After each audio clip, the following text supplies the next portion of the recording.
太子，倾城，师父，总算找到你们了。太子，明日你带车中人一起回明珠谷，把他交给靖王。记住，千万不要伤害他，更不要放跑他。六师傅，这车上的人到底是谁？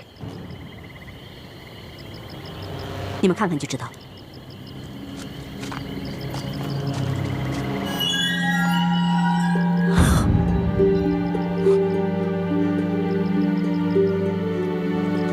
六师傅，这女子究竟是谁？怎么跟倾城长得一模一样？她叫舒婉心，是山西总兵舒建的独生女儿。她是此次入京待选的秀女。我一直在暗中跟踪她，本想着她入了京，倾城和你们也回到了京城，到时候再找机会下手。可是没有想到，她今夜途经元州，在城外住进了一所驿馆，所以我就提前把她劫了过来。六师傅为什么要这么做？因为从今夜开始，倾城就是舒婉心。你的意思是，要让倾城顶替舒婉心进宫选秀？不错。想要查出童霞的下落，我们必须要想办法进入皇宫潜伏，而这一次是最好的机会。不行，这样太危险了。大师兄，这个计划不是六师傅临时起意，其实是诸位师长们早就集体商议过的。这些年来，我除了和你们接受同样的培训，也在暗中学习如何在皇宫中潜伏。2年前，师父们得知舒婉心和我长得相似，就已经在暗中让我模仿她的一举一动了。可是，如果你真的进了皇宫，被康熙选中，你就要成为他的妃子。那也是无可奈何的事情。为了给先帝报仇，为了光复大明，那么多人都牺牲了性命，我又怎么能在意一己之清白？好了，时间紧迫。倾城，你随我一起回到舒婉心的驿馆，潜入她的房间。如果被人发现舒婉心不见了，那这个计划就不可行了。可是倾城受了伤，还中了毒，身体还没有恢复。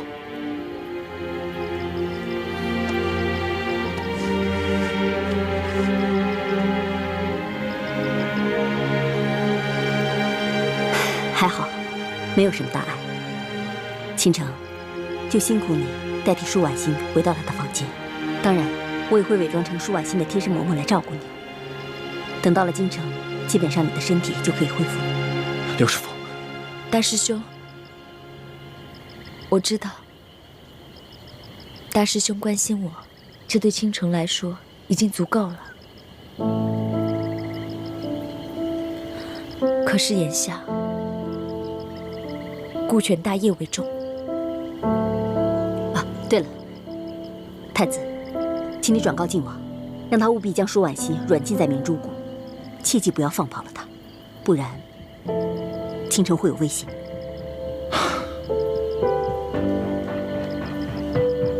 倾城，师父，委屈你了，我们走吧。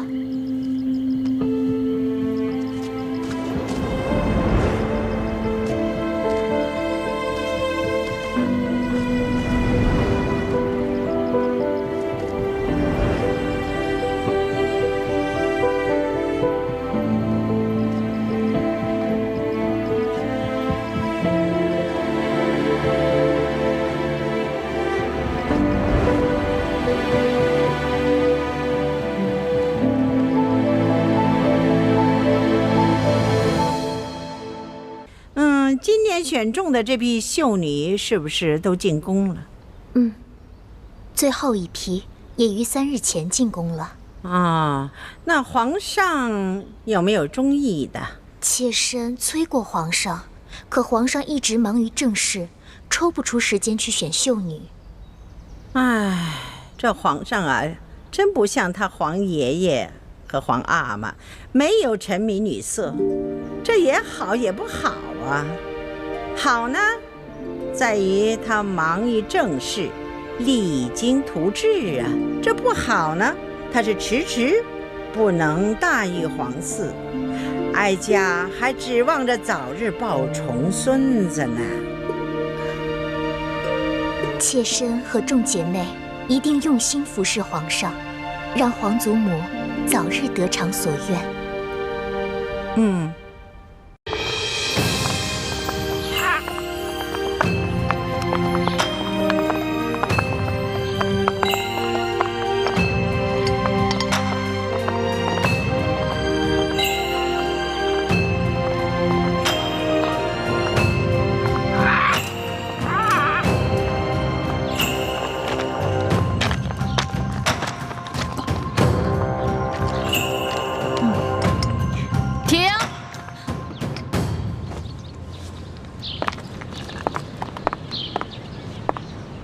走路的时候呢，手不能抬得太高，也不能放得太低，要恰到好处，这是规矩，知道了吗？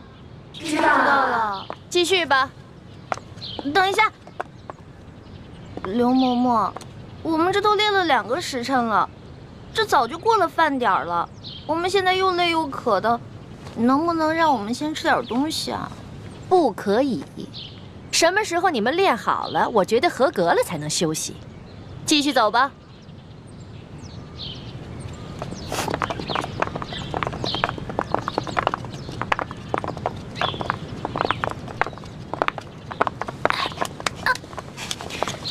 停！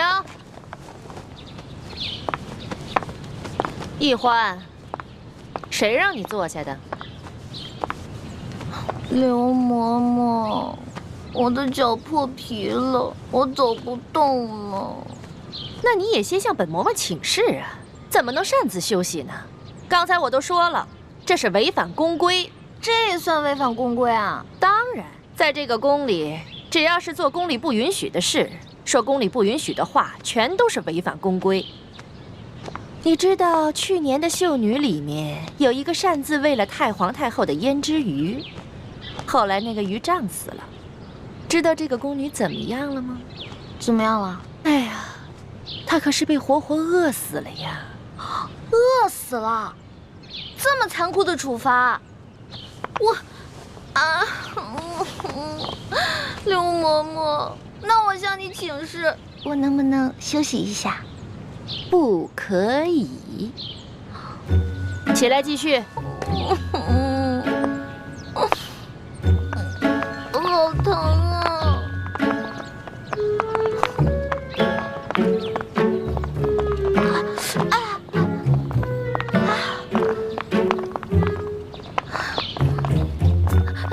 刘嬷嬷，怎么了？我脑袋痒痒，能不能挠挠啊？准。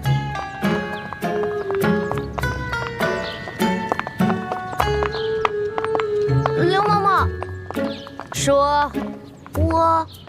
我想，对不起啊，您肯定是那种通情达理的人嘛，不可能不让我打喷嚏的，是不是？下回憋住嘛。你哪儿那么多废话呀？赶紧走。哦。嬷嬷，你又怎么了？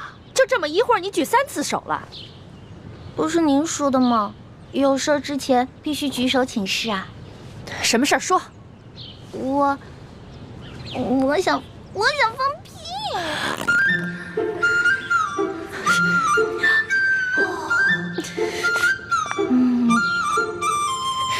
嘿，你个小丫头，我算弄明白了，你这是存心跟我抬杠呢吧？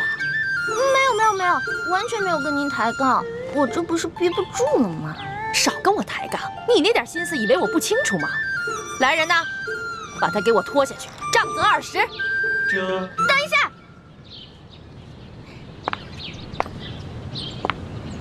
刘嬷嬷，您可知道吏部尚书丁大人啊？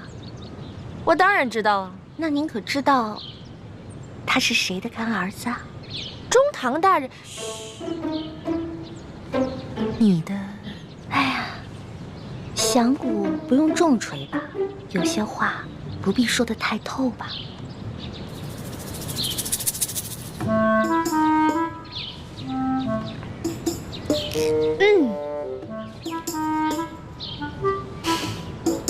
饭了。我就看在你讲磨破皮的份上，放你先去休息一会儿吧。谢谢刘嬷嬷。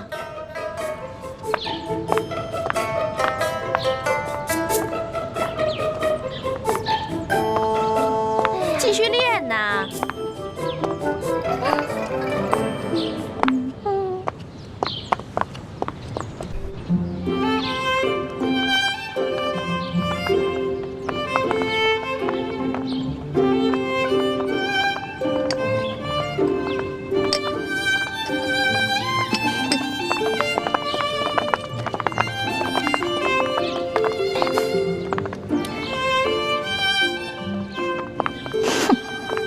自己坐着，有吃有喝的，却让我们饿着肚子受累。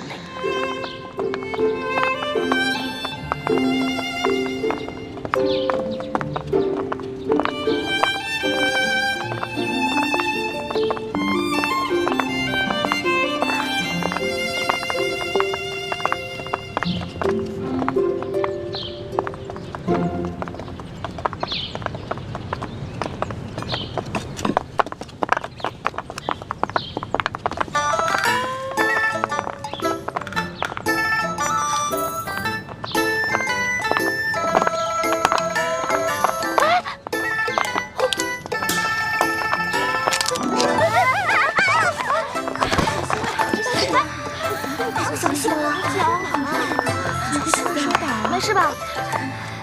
起来，你们三个怎么回事啊？啊，不好好练习，在这捣什么乱呢？在这跪2个时辰。刘嬷嬷，我们真的不是故意的，实在是踩了什么东西，滑了脚。嬷嬷，这儿有蚕豆，您看，玉兰姐姐准是不小心踩到了，才摔倒的。这怎么会有个蚕豆呢？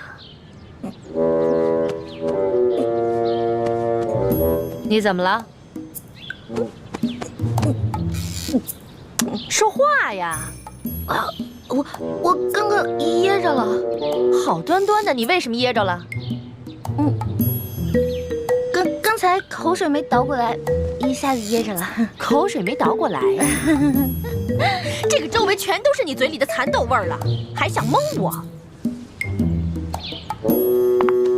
手拿过来。我什么都没有。手拿过来。我真的什么都没有。刘嬷嬷。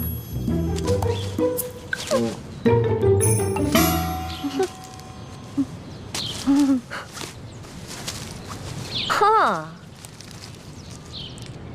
你还想抵赖吗？看来我不给你点教训，你是真不知道什么是公规呀。来人呐，等一下。刘嬷嬷，您忘了，我呢可是中堂大人的。什么人违反公规都要受处罚？你以为我到现在还没回过味儿来吗？其实刚才我就想明白了，中堂大人怎么会派你这么一个不知道天高地厚的野丫头进宫来呢？你既然那么嘴馋，又担心挨饿，那我就罚你今天闭门思过，谁都不许给他吃喝。什么？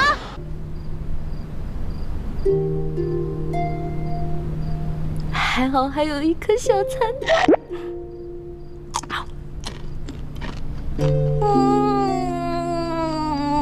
好吃。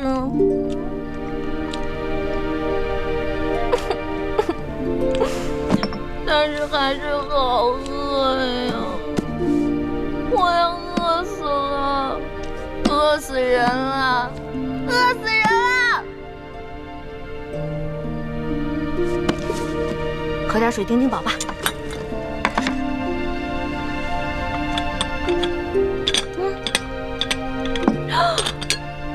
不是吧？啊！哎呀，好饿呀！好饿呀！饿死啦！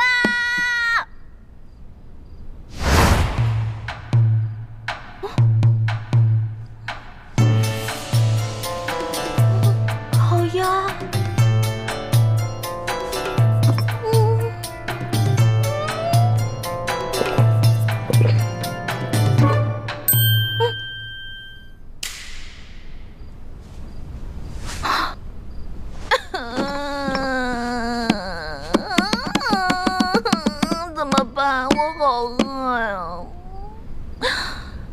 才进宫我就要饿死了，也不知道猪哥哥找没找到龙小弟。龙小弟啊，你在这宫里的位置到底高不高啊？能不能帮我压住刘嬷嬷呀？哎呀！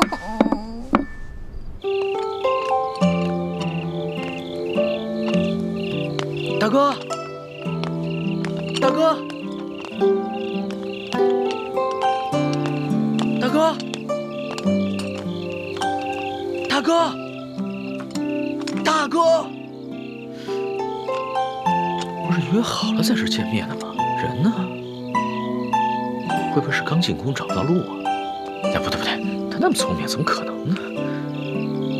难道是出什么事了？大哥，大哥！哎呀，饿死了！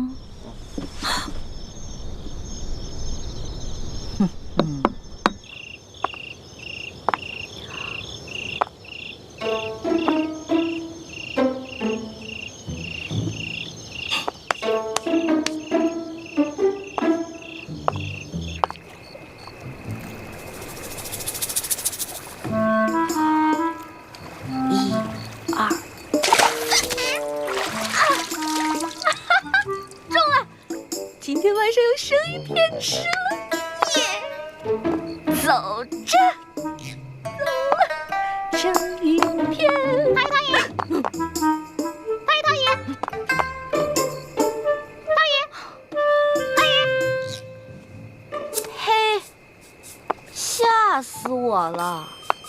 哎呦，原来是你这个鬼东西在这装神弄鬼啊！吓我一跳！太太爷，你还说是不是？行，看我怎么教训你！哼，让你知道我的厉害！嗨，你师傅没教过你吗？祸从口出，被我逮着了吧？走！哟，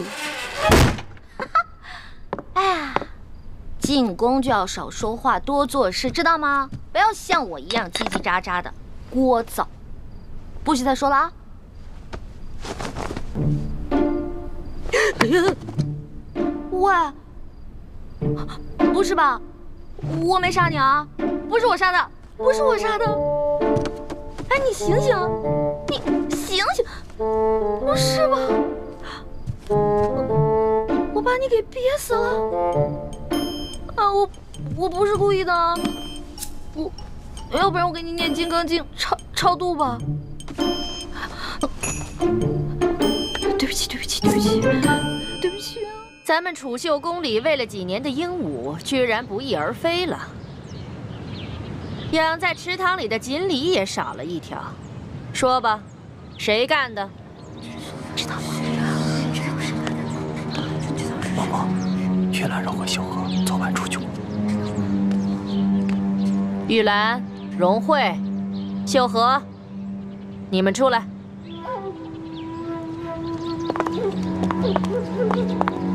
昨天晚上，有人看见你们离开住处出去了，去哪儿了？秀禾妹妹半夜要小姐，夜里黑，她一个人害怕，我和荣慧陪她去的。只是去小姐，那有没有在回来的路上，顺便偷个鸟、抓个鱼什么的？嬷嬷明鉴，我们哪敢在宫里偷东西啊？可是除了你们三个，就没人离开过房间。不是你们还能是谁？来人，把这三个给我拖下去掌嘴，打到招了为止。嬷嬷饶命啊！嬷嬷饶命啊！饶命啊！饶命啊！慢着，昨天除了他们三个，还有人离开过房间。谁？我。你？我昨天不是罚你闭门思过吗？你居然敢偷偷跑出去！是啊，我闭门思过了。我一天没吃没喝，但是我总得拉撒呀。其实我早就怀疑你了，只不过是因为没有证据，我不便发问。这批秀女里边就属你胆子大，准是你昨天饿了一天，又打起那鱼鸟的主意了吧？哎，你有什么证据证明我拿了你的鱼跟鸟呢？捉贼得拿赃啊！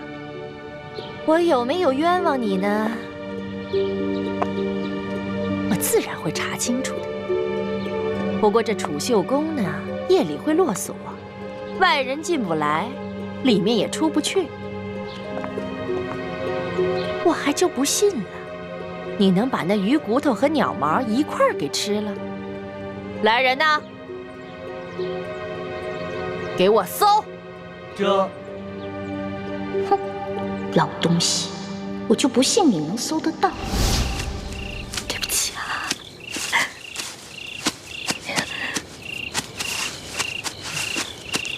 对不起，对不起。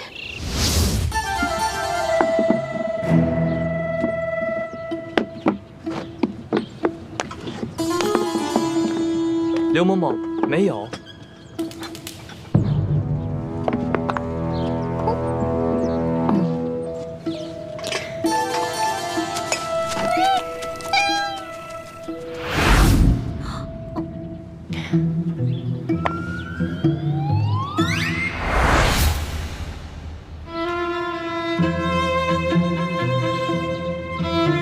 这个丝帕是你的吧？人赃俱在，还想抵赖吗？您看看，您看看，这被发现了。不过是这样的，昨天晚上啊，我是路过，我就看着这只鹦鹉想偷吃那条鱼，我就想着赶紧制止啊，我就拿我那个丝帕往它脸上一捂，没想到它就死了。到这个时候了，你居然还这么嬉皮笑脸的跟我口吐妄言呢！本来我今天就想打你20大板的，看你如此顽劣，胆30。这，哎，等一下，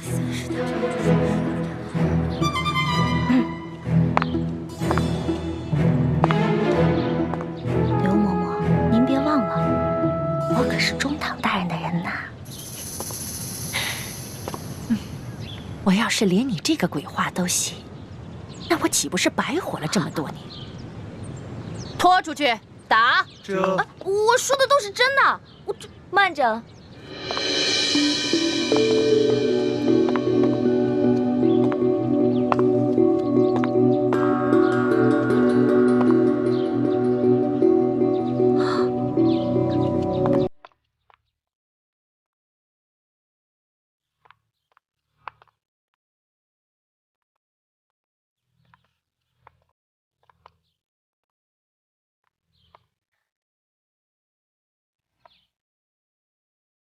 刘嬷嬷，可否借一步说话？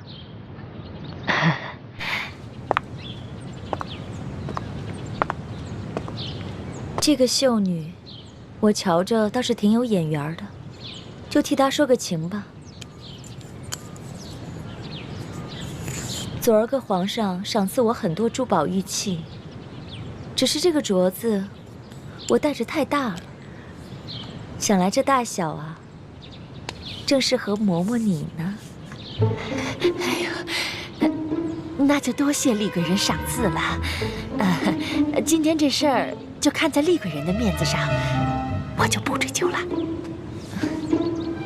那就多谢嬷嬷了。这个秀女有些不懂规矩，不过长得嘛倒是挺可人的。嬷嬷不如把她交给我，我来替嬷嬷好好调教调教。厉贵人，你亲自调教，那自然是一小主的福分了。易欢，还不谢过厉贵人？易欢，谢过厉贵人。徐姐姐，师傅们真的不应该把你安排进宫。这大清的皇上是咱们最大的敌人，你却要委曲求全，委身于他。一想到这儿，我这心里就堵得慌。你也别太怪师傅们了，他们这么做也是为了尽快找到铜匣，拿到藏宝图和议事名册，壮大咱们联盟的力量。可是这是牺牲了你一生的幸福啊！个人的幸福比起光复大明的大业，不足为道。更何况，我早就是一个无父无母的孤儿。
果不是六师傅收养我，我可能早就冻死在冰天雪地了。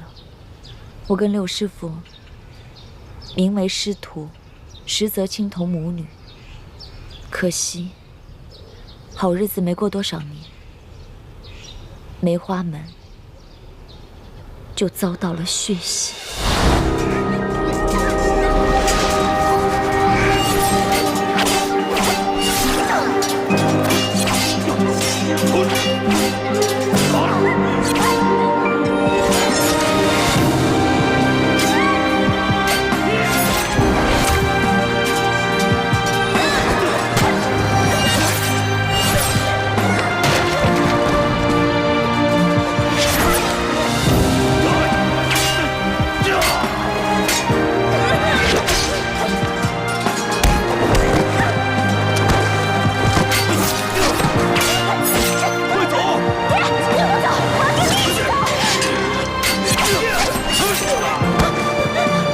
青城去找金王，为我梅花门报仇。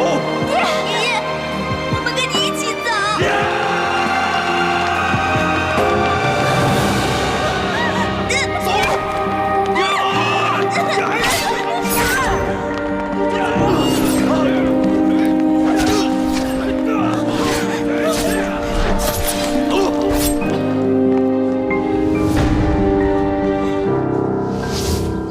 那个时候，我年纪还小，什么都不懂。六师傅告诉我，那些杀手全都是清廷的走狗，凡是不归顺清廷的武林门派，全都遭到了血洗。这么深的血海深仇，让你一个弱女子来报，实在是……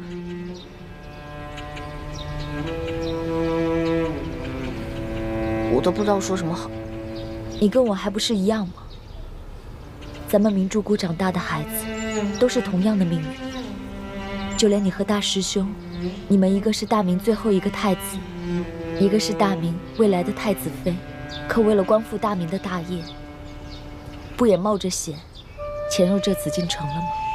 可是我不一样啊，我进宫是为了引起康熙跟鳌拜的内斗，只要一旦得手，我们就可以撤了。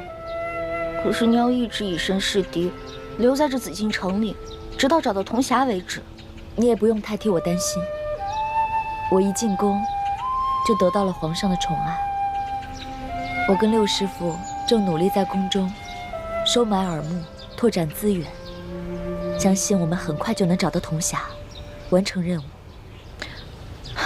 雪姐姐，从小我就觉得吧，大人为什么总是宠你，给你贵重的首饰、好看的衣服，谷里牛羊挤的奶不给我们喝，却给你泡澡，原来是想把你养大送进宫里啊！哎呦，我小时候实在是太小心眼了，居然还会嫉妒你。一欢，那个时候咱们都是小孩子，难免会争大人的宠。以前全谷的人都宠着你，可我一进谷，大家却更宠爱我了。换作是我啊，我也会嫉妒。但现在你都知道了，在师傅们的心里，最宠爱的人始终都是你。雪姐姐，你放心吧，我跟猪哥哥已经进了宫了，而且我还结识了皇上的心腹侍卫，叫做龙三。我们也会想尽办法帮你一起找到铜匣，到时候我们就可以一起离开这个龙潭虎穴了。好，我们一起努力。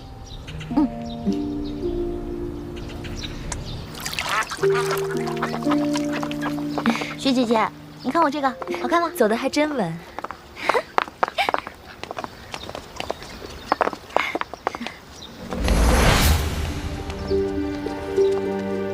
爹，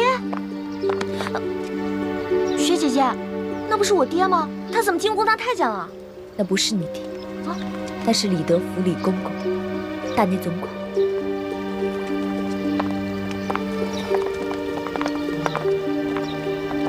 厉贵人吉祥。李公公安好。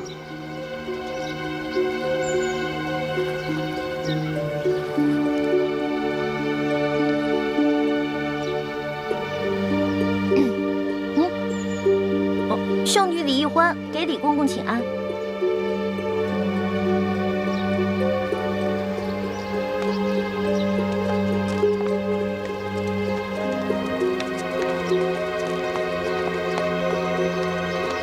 薛姐姐，你没骗我吧？那个太监真的不是我爹啊？他真的不是。我刚进宫的时候，一看到他也把我吓一跳，差一点把他错认成大师傅。可我再多看几眼，就看出了差别。大师傅为人严正，心地坦荡，脸上的神情总是很严肃，喜怒都能看得出来。而这个李公公却是个深藏不露的笑面虎，你永远也看不出他心里在想什么。怪不得，你都被封为贵人了，他对你好像还不是特别的恭敬。这你就不知道了。来，这李公公啊，是这宫里的大内总管，在这宫里面很有权势，再加上深得太皇太后的宠信，所以啊，后宫的嫔妃们都特别巴结他，连皇后都不例外。我只不过是一个小小的七品贵人，他自然不会把我放在眼里了。怪不得呢。这个李公公刚才还对你打声招呼，跟我连理都不理。欢儿，你以后见到李公公一定要主动打招呼行礼。这紫禁城可不比咱们明珠谷。哦，为人处事一定要小心谨慎，稍有疏忽就得罪了人，别人在背后害你，你却一无所知，那岂不是很危险？哎呦，这皇宫简直不是人待的地方吗？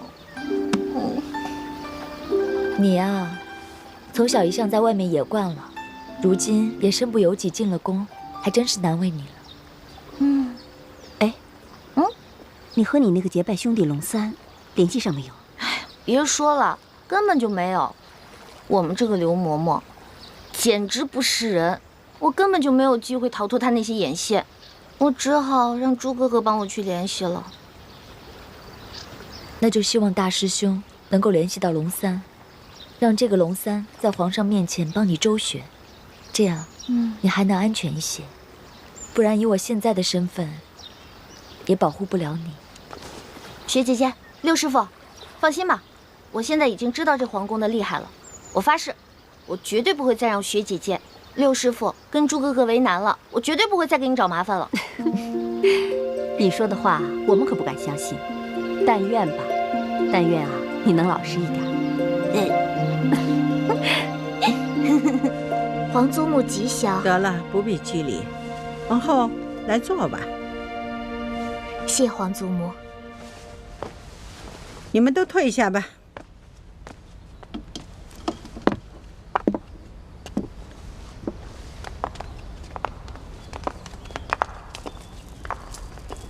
皇祖母，出了何事？哀家刚刚得知，这批秀女中混入了鳌拜的奸细。奸细？哀家是警告过他，以为他会收敛，没成想他更变本加厉了。哀家要是不给他发发威，看来他真是把哀家当成一个没有用的老太婆了。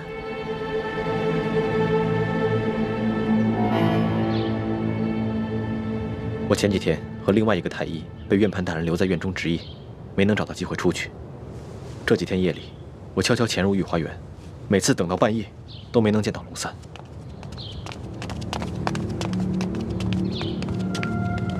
他会不会跟你一样，被派到某处值守，没有机会跟我对接啊？你这个结拜兄弟龙三到底是什么身份？我问了那么多人，都没有人听说过有一个叫龙三的御前侍卫。不是。嘘。他跟我说的，他不会骗我的。你怎么知道他不会骗你？你没什么江湖经验，跟他交往又不深，他未必会真心对你。可是我们是拜了把子的。拜了把子又如何？你对他，不也隐瞒了你自己真实的身份吗？都怪我，每次跟他接头都在京城第1酒楼，什么都没顾上，光顾着吃了，都没打探出他到底什么身份。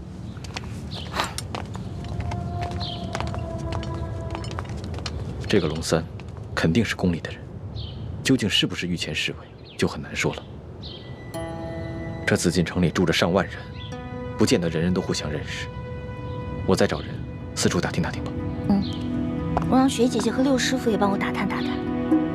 从昨天开始，康熙那个小色皇帝就开始挑选秀女侍寝了。他一旦选中我怎么办啊？在此之前，我得赶紧找到龙小弟，让他帮我在皇上面前好好周旋。好，你最好画一张龙三的画像给我，我拿着画像去打听。好，今天晚上给你画，明天找机会给你。好，散了吧。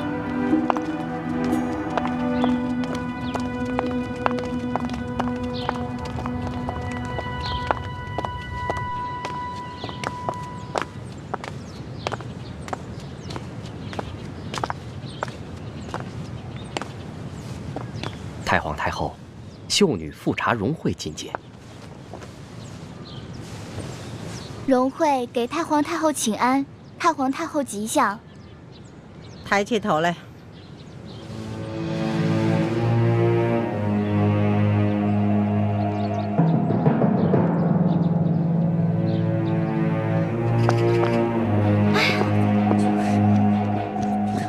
是吗？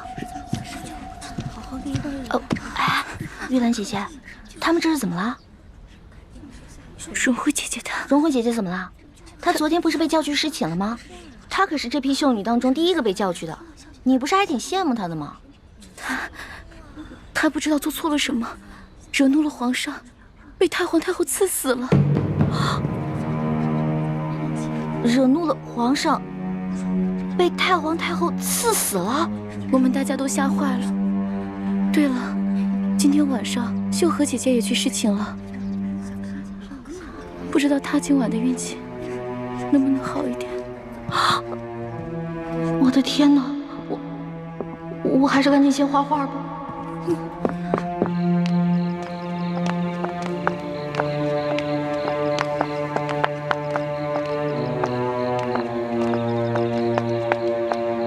哎，朱哥哥，哎，康熙那个小皇帝简直太无情了，刚刚临幸完荣惠，一转眼就不认人了，任由太皇太后就把他给杀了，真是伴君如伴虎。也不知道雪姐姐以后会怎么样。所以，我们要尽快想办法找到龙三。龙三的画像呢？啊，全是。怎么这么多？我有点不太确定自己画的像不像，我就多画了几张。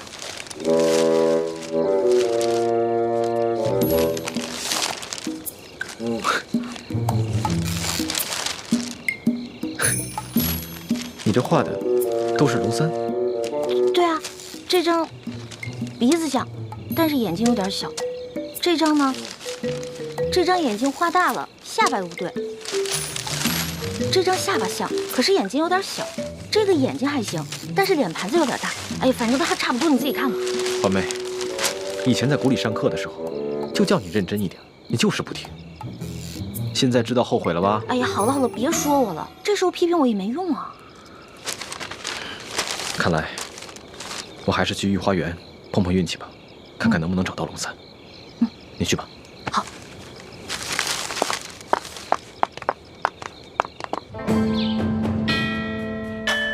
传皇上口谕，宣秀女玉兰侍寝。妾玉兰，谢皇上恩典。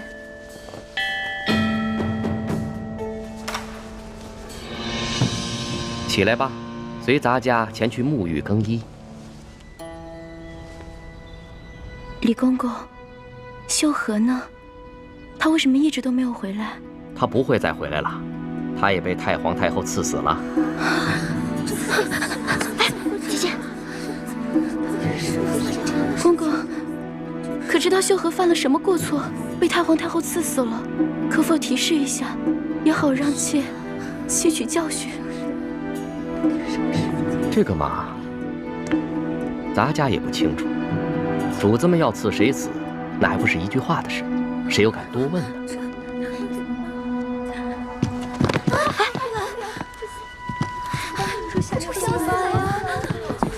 玉兰不会啊！真后悔，早知道我就不进宫了。真像我这样。龙小弟啊，龙小弟，我要是再找不到你，恐怕我也顾不上什么执行任务了，只能一个字：脚底抹油，溜了。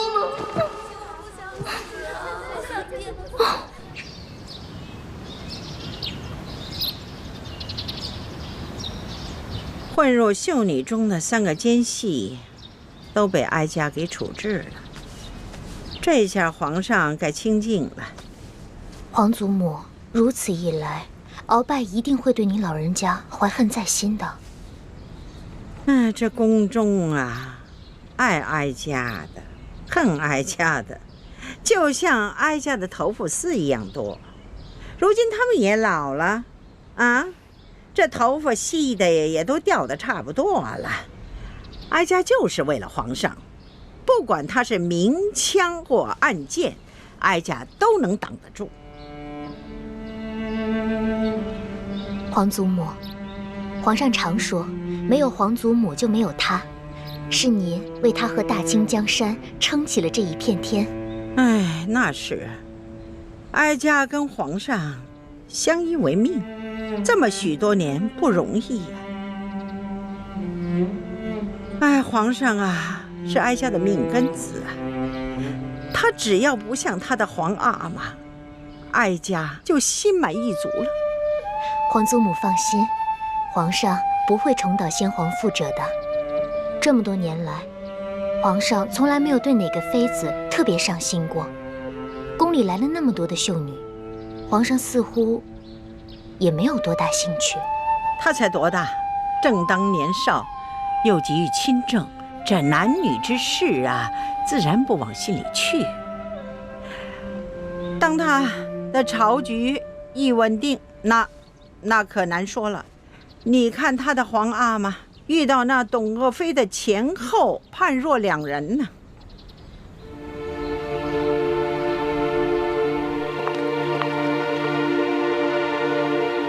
玉兰也被刺死了。康熙那个小皇帝一定是疯了，居然一连3天选了3个秀女侍妾，等天一亮就借口他们事后不周，把他们交给了太皇太后。太皇太后竟然把他们都给刺死了。这事儿不对。康熙性情沉稳，不像是那种喜怒无常、嗜杀成性的人。而且清晨告诉过我，康熙召他侍寝的时候是很温存的，一点都不难伺候。那他怎么会一连3天要刺死3个秀女呢？这事一定有蹊跷。可惜我和清晨想了很多办法，都没有找到龙三。不然可以让奕欢去问问龙三，这究竟是怎么回事。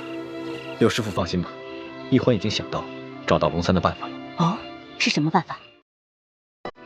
既然奕欢找不到龙三，那就只能让龙三来找奕欢了。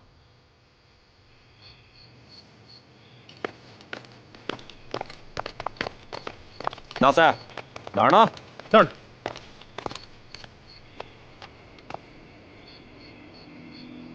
哎，奇怪了，这谁呀？啊，居然这么大胆儿，在这紫禁城里给我放孔明灯。义父，此事蹊跷，这孔明灯上还印着2个字“龙三”，这会不会是什么行动暗号？纳赛，你带2个弟兄，把这盏孔明灯给我取下来。这，你们俩去御花园里看一看，到底是谁在放孔明灯，有什么目的？这。走，我们去保护皇上。这。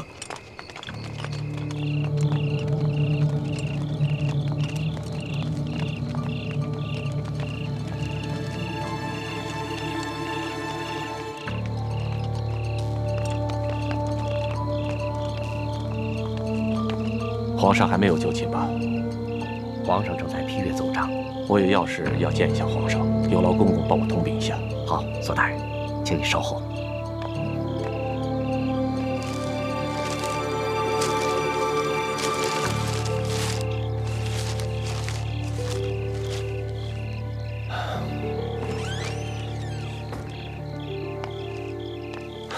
怎么样，李公公？左大人，皇上宣你觐见。啊，多谢了。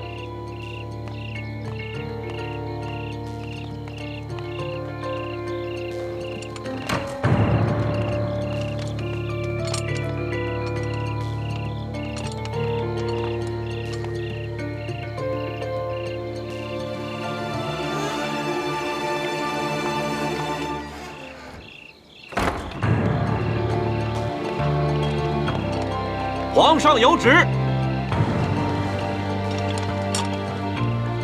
撤回御花园搜查的侍卫。从今天开始，如果再发现像今天晚上这样的孔明灯，一律直接上报，不许私下议论，违旨者斩。这。索大人，皇上这道旨意到底有何深意啊？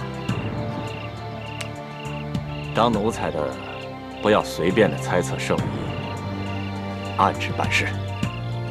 老奴失言了。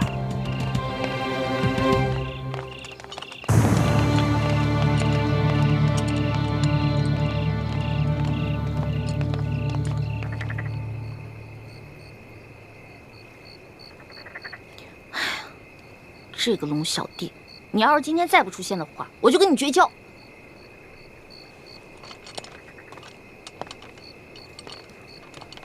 大哥，大哥，大哥，大哥，大哥，大哥，大哥！我呀，龙小弟。大哥，你怎么变成了个女的呢？我呀，我是易欢的妹妹，易成。大哥，你可别开玩笑，你手上那个玉扳指还是我结拜的时候我送给你的呢。这个呀，这是我大哥送给我的。这不可能，我大哥答应过我送给他的东西他不会转送给别人的。所以，大哥，你到底是男的还是女的呀？龙小弟，我发现你这个人啊，身体不强，功夫还差，这江湖经验更是差得离谱，连我女扮男装都看不出来。我告诉你啊，亏得你是在皇宫里当差，你要去江湖混啊，早被别人当成下酒菜给吃了。得了吧，我早就认出来你是女的了。只不过我出身于官宦之家，从小见的女子都是胆小羞涩、大门不出二门不迈的。头次见到你这么大胆子，还敢溜进宫里偷吃东西，我呢就想看一看，接下来你还会耍什么花样。你的意思是说，你早就看出来我女扮男装了？我只是没有江湖经验，可我不是傻瓜呀。反正我们都已经结拜了，我就是你大哥，你就是我小弟，不管我是男是女的，你都得喊我大哥，知道吗？不行不行，你只比我小1岁，又是女的，你还让我叫你大哥？哎，你就老老实实做我的小妹了。不行不行不行，从小当小妹我都当腻了，好不容易落个大哥当当。我告诉你啊，这个当大哥啊，不是按照年龄，不是按照性别，而是按照能力的大小。如果你能打过我的话，大哥给你当啊。好吧，论武力，我确实不是你的对手。哼哼，哎，可是你穿的这一身女装，让我叫你大哥，我真的是叫不出口。要不然，我叫你大姐。我呸！大姐多难听啊！大哥大哥大哥。哎，不行不行不行不行，大哥，哎，这样吧，我叫你老大好了。行吧，只要你承认我比你大就行。我问你，罗小弟，这几日我哥哥约你在这儿见面，为何都不露面啊？这前2天啊，皇上派我秘密出宫执行一项任务，我这不刚回来吗？那我跟我哥哥四处打听，为什么都没有人知道你龙三这个人啊？老大呀老大，还说你江湖经验丰富呢。哎，你看看这宫里边宫女、太监、侍卫加起来上万人，那有些人在宫里边生活了一辈子，还不能全认识呢，这有什么好奇怪的？听你这么说，好像是有点道理。我大哥是不是跟你说了？其实我就是鳌拜。嘘，咱们找个安全的地方说。走。哎，你慢点儿。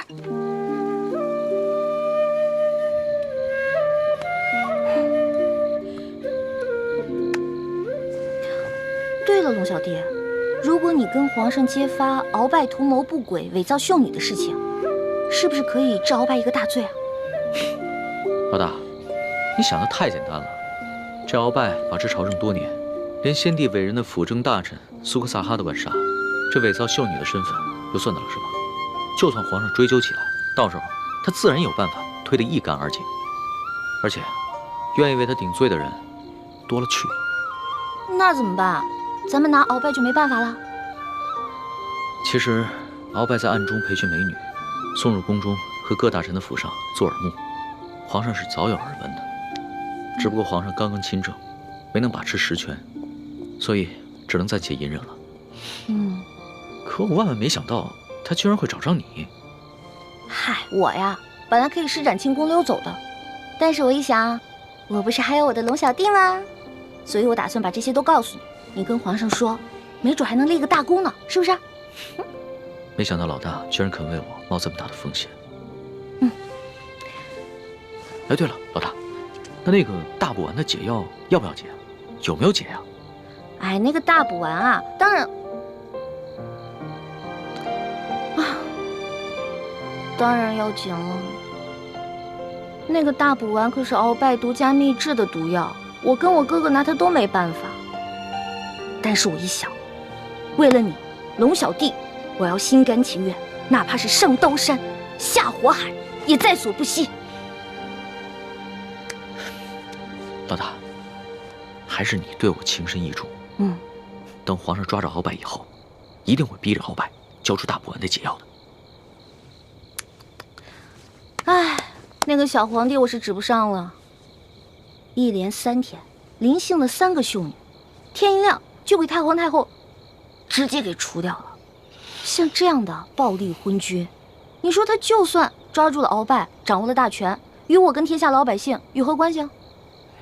老大，其实你误会皇上了。那3个秀女啊，都不是普通的秀女，她们都跟你一样，是经过训练送到宫中来当奸细的。 你是说，在这批秀女当中，还有其他秀女是鳌拜的奸细啊？当然，不仅鳌拜，还有吴三桂，还有一些心怀不轨的大臣，都在秀女当中陪着有自己的亲信，妄图把手从朝堂之上伸到后宫中来，用来控制皇上。天哪，被你这么一说，好可怕呀！这原来看似平静的皇宫，有这么多阴谋啊！不过可惜那3个秀女了。 他们有什么错呀？他们肯定也是受人胁迫才不得已的。哎呀，这个皇帝心真狠，把他仨全杀了。老大，这权力之争啊，不像是请客吃饭，而是你死我活的较量。皇上要是在这个时候仁慈一点，那他就会被像鳌拜那样的权臣掌控得死死的。龙小弟，你说，皇上会不会把我？ 若是皇上呢，悄悄派人查出你的底细啊，那你这小命肯定就不保了。但是我已经跟皇上禀报过了，所以一定会保你没事的。真的啊？而且你要是配合皇上抓住了鳌拜，一定会立下大功的。哎，如果我配合皇上抓住了鳌拜，他是不是可以给我好多奖赏？那当然，赏赐的金银珠宝，你3辈子都花不完。真的假的呀？那这一趟冒险我可值了。说吧，让我怎么配合皇上？ 怎么配合皇上？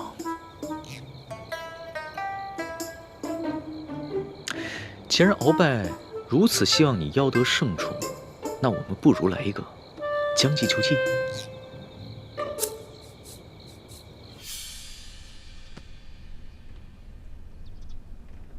小主的身子并无大碍，可能是饮食不调积了食。待我为你开几服消食化积的药，服下便好了。 可不其实嘛，这宫里的茶点饮食实在太好吃了，我一吃根本停不下来。这宫里处处潜藏着危机，你要把性子收敛一点。知道了，你怎么还是老毛病啊？到哪儿都想管住我。少跟我抬杠。说正经的，我觉得龙三的计划不妥。你别忘了，你是大明晋王的郡主，我未来的太子妃，怎么能去给大清的皇帝侍寝呢？ 又是这句话，我不是都说了吗？不是真的去侍寝，这是他跟皇上商量的一出戏，为了骗鳌拜的，不会真的去给小皇帝侍寝的。话虽如此，可是如果你真的进了小皇帝的寝宫，这半夜3更孤男寡女的，小皇帝又是青春年少，你又这般貌美，万一他想假戏真做了怎么办？不入虎穴，焉得虎子？而且龙三都跟我说了。 前段时间，这个小皇帝啊，中了鳌拜的慢性毒药，大伤元气，到现在还没有恢复呢。对你呀，我永远没办法放心。我给你准备了一条禁过蒙汗药的丝巾，如果他真的对你起了色心的话，你就想办法让他绣这条丝巾，你自然就没事了。小心藏好。记住了，如果你真的让他占了便宜的话，你就干嘛？吃了我？你就知道欺负我，我自然不敢对你怎么样。可是如果他真的，我就算豁出我这条命，我也要宰了他。猪哥哥，平时看你挺稳重的，怎么一到这种事上那么冲动？你看我，平时虽然很任性，但是这种大事上绝不糊涂。放心吧，而且我有轻功啊，就算我遇到什么危险，我可以逃掉啊。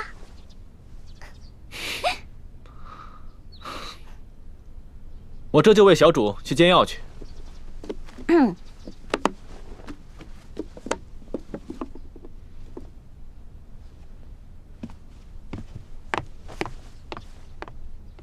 哇，这么厉害！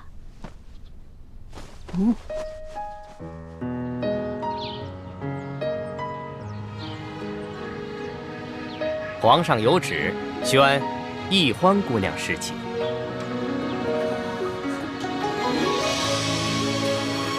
臣女易欢，谢皇上恩典。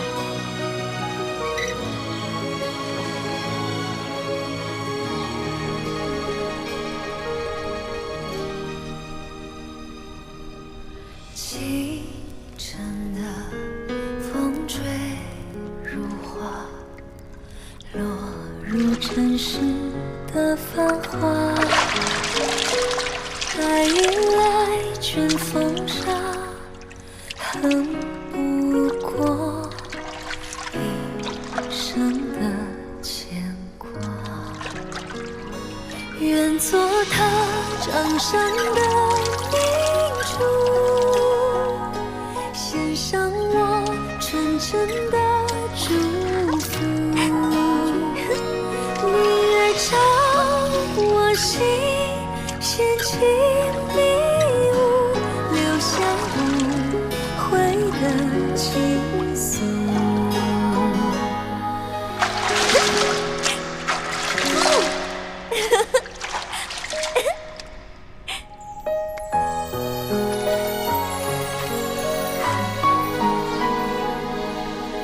李公公，李公公，我要换的衣裙在哪儿啊？易欢姑娘，侍寝是不能穿任何衣服的。你要是沐浴完了，就请出来，我们为您裹上红绸，然后呢，就抬去皇上的寝宫。不能穿衣服啊？对，就连任何首饰都不能戴。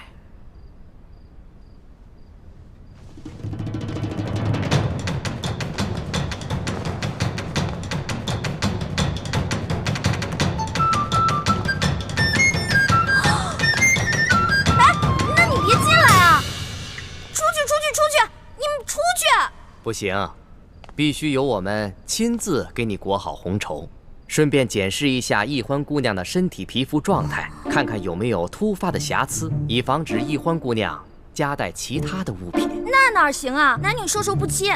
要不这样，你们先出去，等我穿好了叫你们。敬事房太监主要负责皇上和后宫所有嫔妃的房中之事。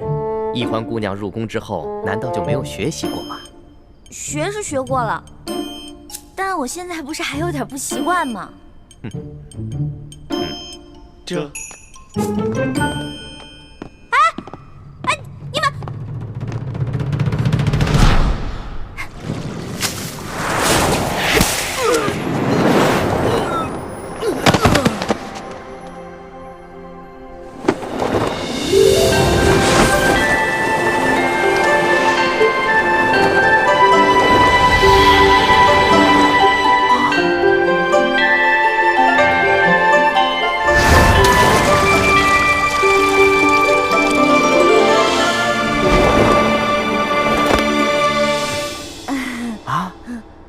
易欢小主，你居然会轻功！我爹啊是武将，所以从小呢，我跟他学过一些。公公啊，我也知道这宫里的规矩啊不能破，但是有的时候，咱是不是可以商量一下？我进宫之前呢，我爹给我留了许多提己钱。明天我好好重谢3位公公，怎么样？好吧，那只此一次啊，下不为例。知道了。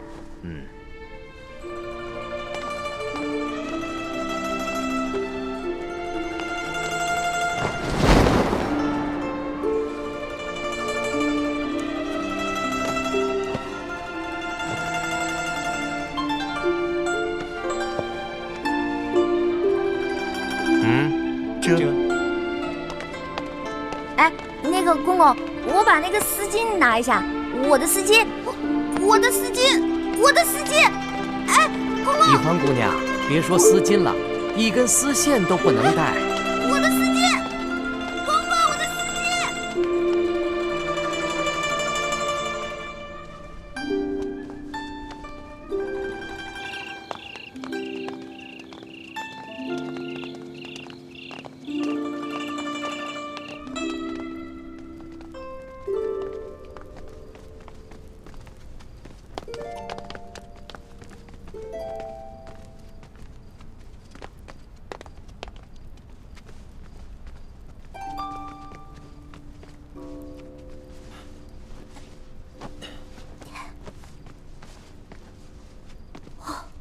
易欢姑娘啊，一会儿皇上可就来临幸你了，可千万不要忘了之前学过的规矩哦，好好的侍奉皇上。好，挂帘子。这。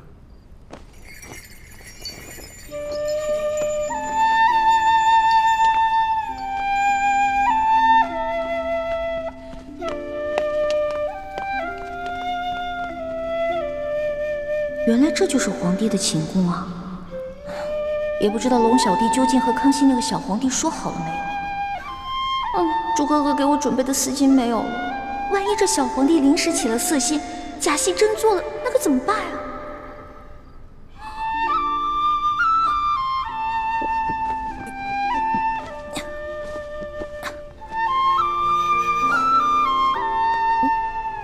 完了！朱哥哥要是看到我穿成这个样子，肯定会气个半死。要不趁这个小皇帝还没来，我赶紧溜了吧。万一那个小皇帝怒了砍我的脑袋，那龙小弟肯定会帮我求情啊。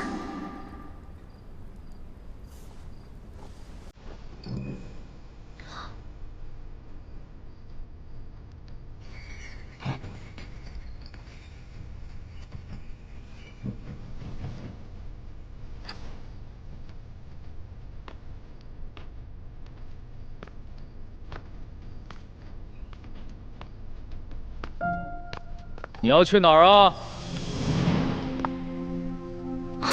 你谁啊？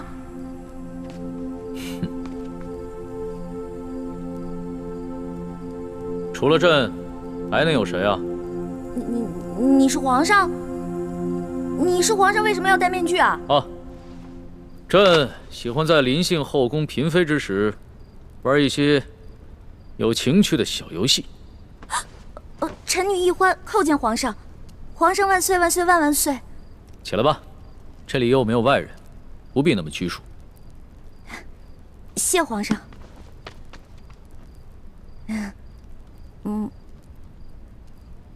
皇上，原来您这么和气啊！我一直……不，说错了，臣女是臣女。没关系，这里没有外人，朕允许你自称我，这样说起话来才更自在。对了，你刚刚要去哪儿啊？我刚刚觉得这屋太黑了，我打算出去找几盏灯，拿回来点一下。朕在就寝的时候啊，喜欢光线暗一些。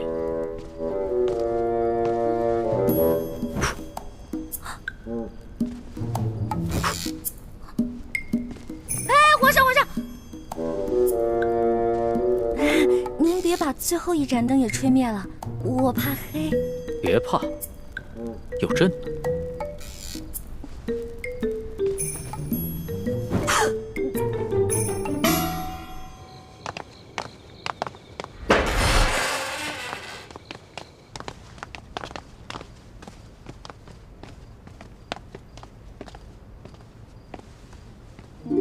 微臣李建清叩见厉贵人。李太医免礼。谢厉贵人。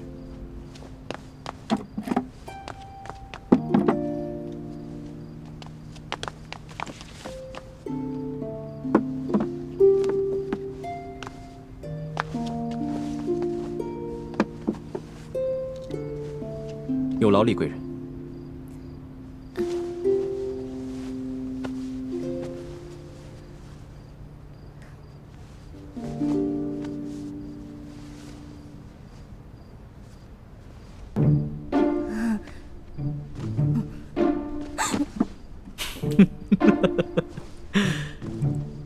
你看起来好像在发抖啊，很怕震啊？我没有，我只是觉得这屋子比较冷而已。哦，你穿的这么少啊，难怪会冷。要不然这样，你到朕的龙床上躺一会儿，盖着被子暖暖身子。哦，让我上床，这小皇帝果然没安好心。我突然不冷了。那就让朕抱抱你，替你暖暖身子。你果然很怕朕啊！可是朕听龙三说过，你的胆子一向很大，你在他面前提起朕来，那可是从来都不怕的呀。皇上，我不是怕你，我就是怕你离我太近了。咱不是说好了的吗？朕和你说好了什么呀？不是我跟您说好的，是龙三跟你说好的。您忘了，咱们这次只是将计就计，您假装宠幸我，为了博取鳌拜的信任啊。今天晚上的事情是假的，不是真的。朕确实是和龙三定下了这条将计就计之策，只是这漫漫长夜，何苦虚度？咱们也不必演戏了，就让朕真的信了你。再说了，这全天下又有哪一个女子不想做朕的女人呢？皇上，这天下女子也不尽是贪图荣华富贵之辈啊。对大多数女人来说，她们与其与这个后宫佳丽3000争宠，不如找到一个白头偕老、心心相印的有情人。那唐代鱼玄机就说过呀：“易得无价宝，难得有情郎。”朕自13岁大婚以来，还从未有人跟朕说过这样的话。皇上，您生气了？你不会砍我头吧？你当朕是杀人狂魔吗？动不动就随便砍别人的头。你这句话非但没有激怒朕，反倒更加激起了朕的兴致。我看咱们也不必苦苦做戏了，就让朕真的信了你。待共度良宵之后，朕便封你做贵人。皇上，你觉得如何？皇上，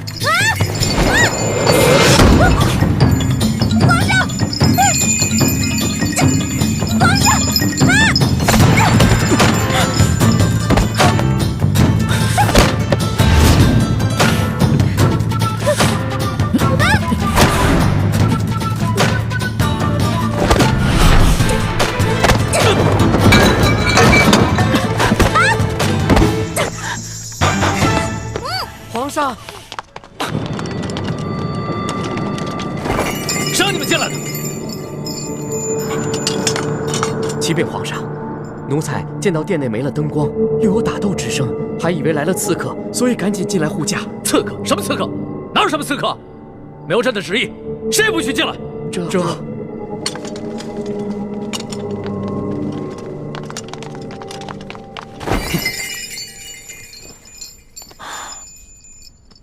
好了，别再动手了。再动手的话，真把你当刺客，你这颗脑袋就真的搬家了。你哭什么呀？皇上欺负人！朕怎么就欺负你了？是你先对朕出的手啊！这还是第一次有人敢在朕的龙床上对朕大打出手，只怕也是古往今来第一个敢在龙床上对皇帝大打出手的女人吧？皇上强词夺理，明明就说好了，说好了还强迫人家，人家不想反抗，反抗还不让，反抗打不过人家就吓唬人家，哪有这样的？这有你说的那么不堪吗？好了，别哭了。要是被外边的太监给听见了，不知道的还以为朕欺负你一个弱女子呢。那皇上你离我远点，我就不哭了。你让朕远点，朕就远点，那朕岂不是很没面子？啊，龙小弟，你在哪儿啊？你还说皇上是个正人君子，结果皇上就欺负一个弱女子。来，好了，别哭了。哎，朕不跟你这个小女子一般见识。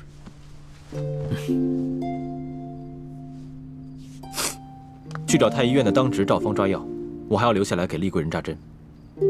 是。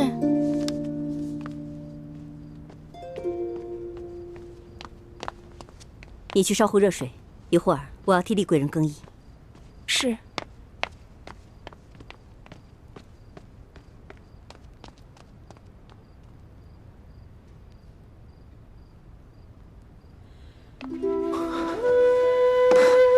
雪师妹，大师兄，太好了，我还以为我再也见不到你了呢。怎么会呢？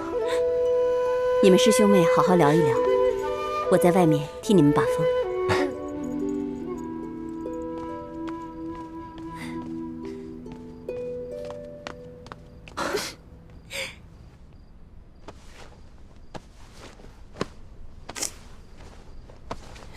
你找什么呢？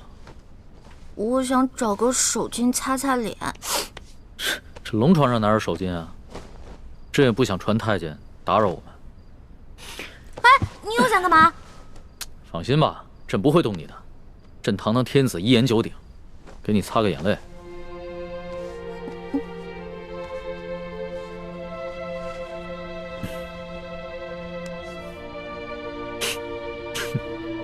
看看你现在这副样子，亏龙三还说你是他的老大。哎，他是现在看到你哭得跟鼻涕虫似的，还不笑话死你？其实我在龙三面前好多都是吹牛的，我没有他说的那么勇敢，我也没有多少江湖阅历，我也从来没被哪个登徒子轻薄过，何况是被全天下最有权势的轻薄过，我能不害怕吗？朕听出来了。你是拐着弯儿骂朕是个好色轻薄的登徒子是吧？臣女不敢，臣女没这么说。皇上，臣女能不能请求皇上一件事儿啊？说来听听。您能不能别把今天晚上的事儿告诉我龙小弟啊？如果你告诉他的话，以后我就没脸在他面前充老大了。哎呀，朕又不是长舌妇。哎，不会告诉他的。哎，不过朕保全了你在结拜兄弟面前的形象，你要怎么答谢朕呢？皇上，您可是全天下最有权势的人，也是最有钱的财主，您就为这么点的小事儿勒索我一个身无分文、身无寸缕的小女子啊！又是朕的不是啊！你怎么说来说去都是朕的不是啊？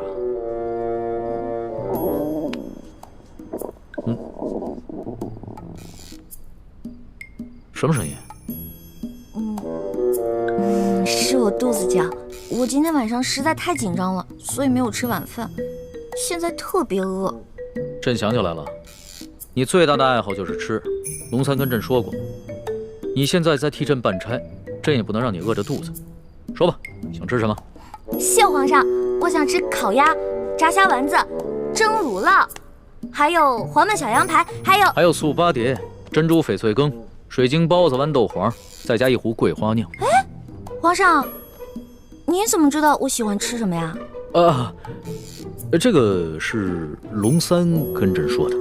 龙三跟朕说呀，你们两个头2次见面的时候啊，你都在跟他抢吃的，朕听着有趣儿，所以印象也就特别深刻。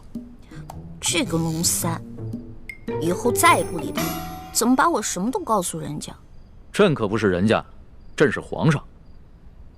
来人，掌灯，传膳。倾城，你进宫的这些日子以来，过得还好吗？我不得不离开你们这些亲人朋友，来到这个活死人墓一样的紫禁城，和成百上千的女人争奇斗艳，来取悦我们最大的敌人。你说我能过得好吗？对不起，倾城，要你冒名顶替舒婉欣进宫的方案，我本来是不同意的。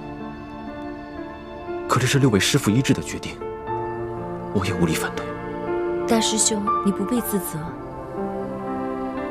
就算你反对，我也会主动要求进宫的。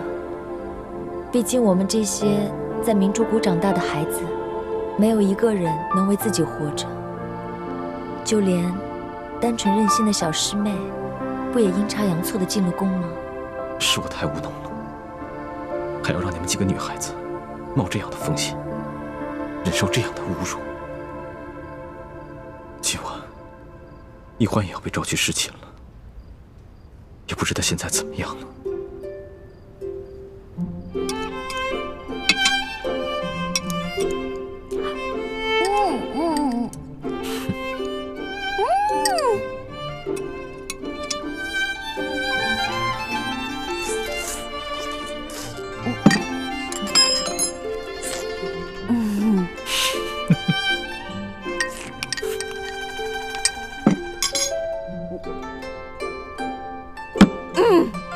饱了。吃好了。谢皇上恩赐。撤掉吧。这。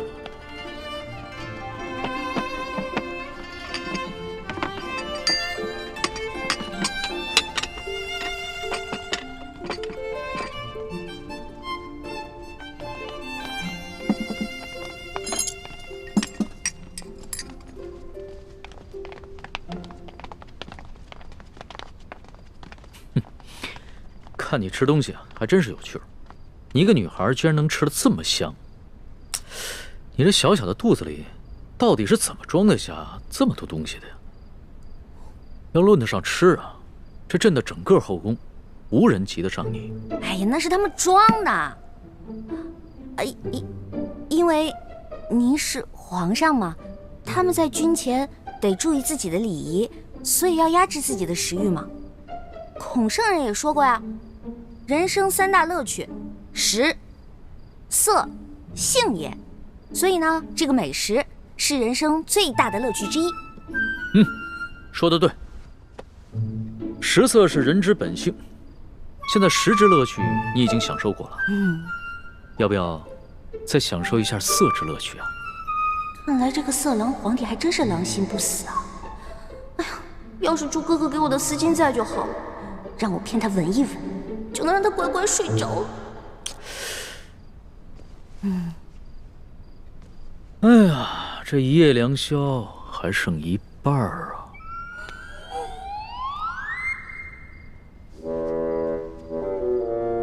你要不要到朕的龙床上休息一下？哎呦呵！你又想干嘛呀？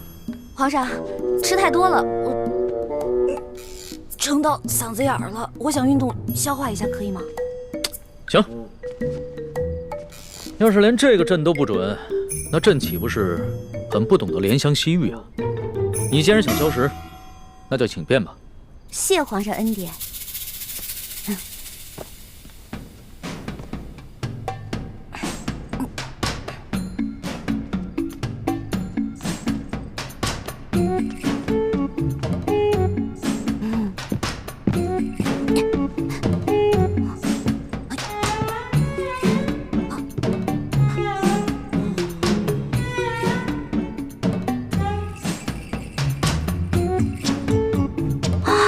色狼皇帝还真是耐心啊！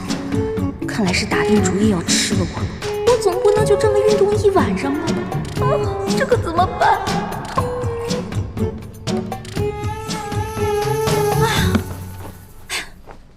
累死我了！你累了？那要不要到朕的龙床上休息一下？哎呦，皇上，我可能吃坏肚子了，我肚子特别疼。刚才吃了好多杂七杂八的，特别疼。现在你肚子疼啊？那要不要朕传个太医给你瞧瞧？那不必了，我只要回自己的房间睡一会儿就行了。既然你都要躺在床上休息，那为什么要回到自己的房间休息呢？朕的龙床一样可以休息啊。我这可不一样啊！我肚子疼，我可能会拉肚子，我在您这儿拉肚子不合适，是不是？我得保持在您面前的仪态，所以还是让我回去吧。你要是真吃坏了肚子想方便，那朕的寝宫里面也有金逆桶，你用吗？我方便在您这儿，哎，不合适。皇上，您可饶了臣女吧。人食五谷生百病，吃喝拉撒那都是正常的事情。要是连这个朕都接受不了，岂不是有违人伦？哎，你别紧张，要是真吃坏了肚子，你就在朕这儿方便，朕不介意。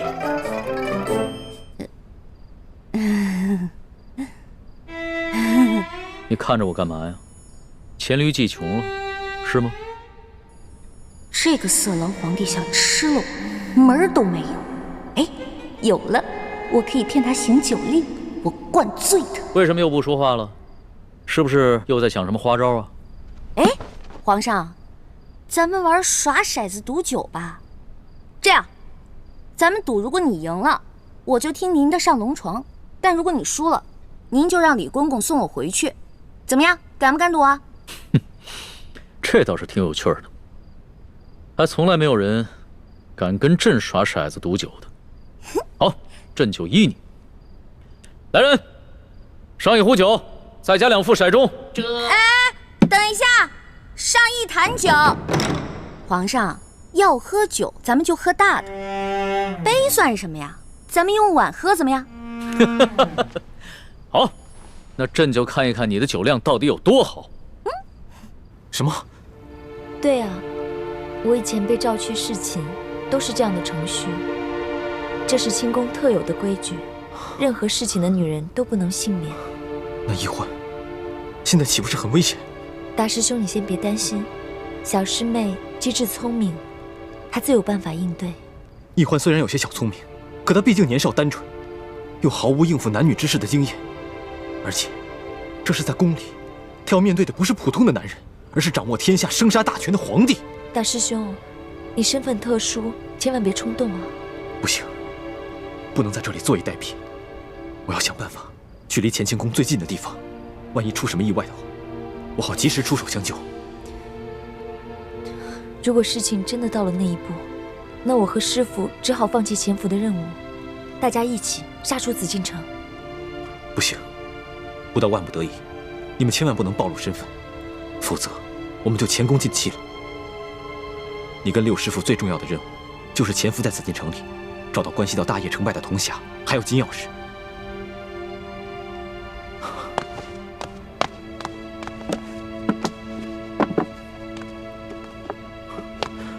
我先走了，你多保重。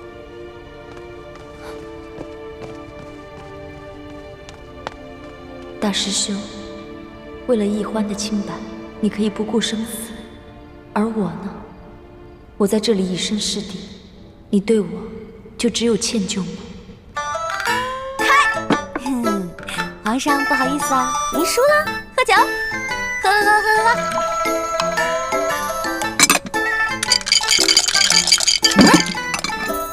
皇上输了，接着喝。